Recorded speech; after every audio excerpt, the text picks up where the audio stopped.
ইরানের ভয়ে যুদ্ধবিরতি কার্যকর করলো আমেরিকা। এখন প্রশ্ন আসে যে আমেরিকা এবং ইসরায়েলের ভয়টা কোথায়? মূলত 5টা কারণে ইসরায়েল এবং আমেরিকা ভয় পেয়েছে। এক নম্বর কারণ হচ্ছে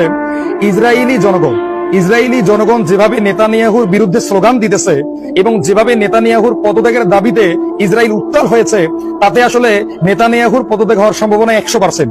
এই ভয় থেকে কিন্তু এই মার্কিন প্রেসিডেন্ট ইরানের সঙ্গে যুদ্ধবিরতি কার্যকর করলো। 2 নাম্বার, খোদ মার্কিন যুক্তরাষ্ট্রের নাগরিকেরা ট্রাম্পের বিরুদ্ধে রাস্তায় নেমে এসেছে। তাদের দাবি, মধ্যপ্রাচ্যে আমেরিকা যুদ্ধ ছড়াচ্ছে এবং পৃথিবীকে 3য় বিশ্বযুদ্ধের দিকে নিয়ে যাচ্ছে।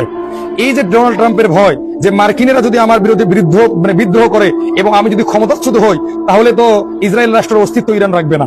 এই যে একটা ভয়, এই ভয় থেকেই কিন্তু মূলত যুদ্ধবিরতি কার্যকর করলো। 3 নাম্বার, ইসরায়েল এবং আমেরিকার ভয় হচ্ছে মধ্যপ্রাচ্যে মার্কিন যে ঘাঁটিগুলো আছে, যেগুলোর বলয়ে ইসরায়েল বিভিন্ন মুসলিম দেশে হামলা করতেছে, এই মার্কিন ঘাঁটিগুলো যদি ইরান একে একে উড়িয়ে দেয়, তাহলে কিন্তু ইসরায়েলের অস্তিত্ব রক্ষা কঠিন হয়ে যাবে। আজকে কাতারে হামলা করেছে, ইরাকে হামলা করেছে, এই 2 দেশের ঘাঁটি উড়িয়ে দিল ইরান। যদি সৌদি আরব সহ বাহরাইনে, ওমানে থাকা মার্কিন ঘাঁটিগুলো নষ্ট করে ফেলে, গুড়িয়ে দেয় ইরান, তাহলে কিন্তু ইসরায়েলের অস্তিত্ব রক্ষা কঠিন হয়ে যাবে। 4 নাম্বার হচ্ছে ইসরায়েলের ক্ষয়ক্ষতি। ইসরায়েল রাষ্ট্র জন্মের পর থেকে এত বড় ক্ষয়ক্ষতির শিকার ইসরায়েল কখনো হয় নাই। এখন পৃথিবীর মানুষ ইসরায়েলকে দ্বিতীয় গাজা বলতেছে। গাজার মানুষ